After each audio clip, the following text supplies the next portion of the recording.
नमस्कार, आप देख रहे हैं खबर दिन भर।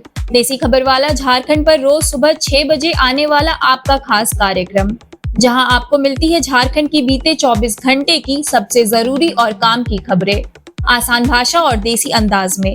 तो चलिए बढ़ते हैं आगे और जानते हैं आज की बड़ी और महत्वपूर्ण खबरें। आजसू पार्टी में बड़ा संगठनात्मक बदलाव, प्रवीण प्रभाकर बने केंद्रीय उपाध्यक्ष।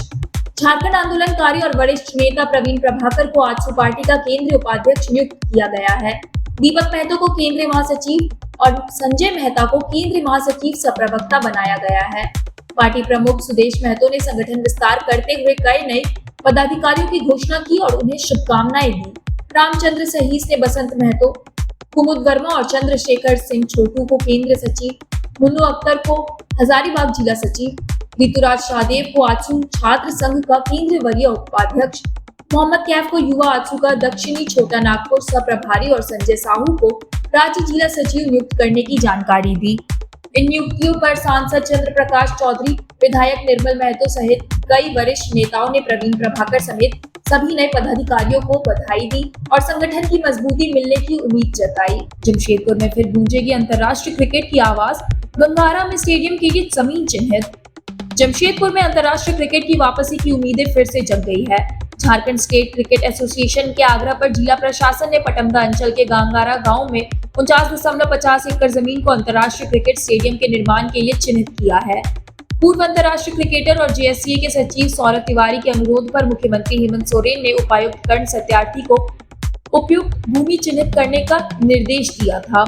अब गंगारा गांव को सबसे उपयुक्त स्थान मानते हुए राज्य सरकार को रिपोर्ट भेजी जा रही है।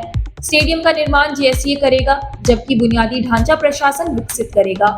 बीसीसीआई ने जमीन उपलब्ध होने पर 500 करोड़ रुपए की सहायता देने का आश्वासन दिया है। अगर यह स्टेडियम बनता है तो जमशेदपुर के अंतर्राष्ट्रीय क्रिकेट की मेजबानी में वापसी की राह फिर से खुल सकती है। सपनों की उड़ान, 2 बच्चों की मां सीमा चौधरी ने जेपीएससी में पाई बड़ी कामयाबी। चाईबासा की न्यू कॉलोनी गांधी टोला निवासी सीमा चौधरी ने झारखंड लोक सेवा आयोग जेपीएससी की परीक्षा में 142वीं रैंक हासिल कर अपने परिवार और क्षेत्र का नाम रोशन किया है। यह सफलता इसलिए खास है क्योंकि सीमा चौधरी एक गृहिणी है और 2 छोटे बच्चों की मां भी।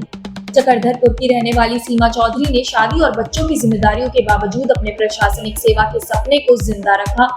उन्होंने रांची के एक संस्थान से ऑनलाइन कोचिंग करते हुए 3 साल तक कड़ी मेहनत की और जेपीएससी में अपना परचम लहराया।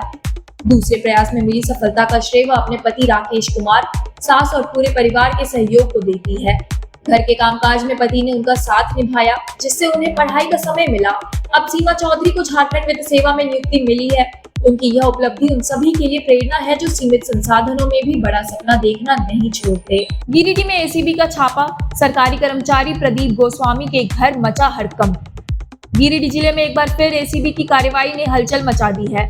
बीते कल सोमवार सुबह धनबाद एसीबी की टीम 5 गाड़ियों के काफिले के साथ पंजाबी मोहल्ला पहुंची और सरकारी कर्मचारी प्रदीप गोस्वामी के घर पर छापेमारी की। एसीबी की टीम ने घर के चारों ओर से घेर लिया और सुरक्षा बलों की तैनाती के बीच छानबीन शुरू कर दी। सूत्रों के मुताबिक प्रदीप गोस्वामी पर पहले से आय से अधिक संपत्ति की मामला दर्ज है। छापेमारी की खबर फैलते ही इलाके में चर्चाओं का दौर तेज हो गया, जबकि सरकारी कर्मचारियों के बीच भी हड़कंप मच गया है।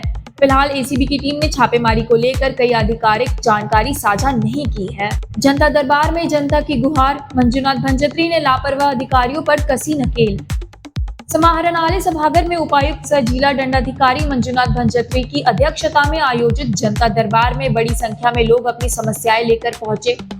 भूमि विवाद, राशन, पेंशन, जाति प्रमाण पत्र, पीएम आवास, दाखिल खारिज, शिक्षा और स्वास्थ्य से जुड़ी कई शिकायतें दर्ज की गई। जनता की शिकायतों पर समय से कार्रवाई नहीं करने पर मंजुनाथ भंजत्री ने मांडर अंचल अधिकारी और कांके अंचल कार्यालय के कर्मचारी को शो कॉज नोटिस जारी करने का निर्देश दिया। कांके की कमला देवी और मांडर की गीता देवी की शिकायतों को गंभीरता से लिया गया। शिक्षा के अधिकार और जमीन पर अवैध कब्जे जैसी शिकायतों पर संबंधित अधिकारियों को कड़ी कार्रवाई करने को कहा गया। वहीं गंभीर बीमारी से जूझ रहे बच्चों की देखभाल कर रही शिक्षिकाओं की स्थानांतरण मांग पर मानवीय रुख दिखाते हुए सकारात्मक आश्वासन दिया गया। झारखंड की खबरों का सिलसिला यहीं समाप्त होता है। जुड़े रहिए देसी खबर वाला झारखंड के साथ, क्योंकि कल सुबह ठीक 6 बजे हम फिर हाजिर होंगे। झारखंड के बीते 24 घंटे की तमाम महत्वपूर्ण और आपके काम की खबरों के साथ। मिलते हैं कल सुबह, तब तक अपना और अपनों का ख्याल रखिए। बहुत बहुत धन्यवाद।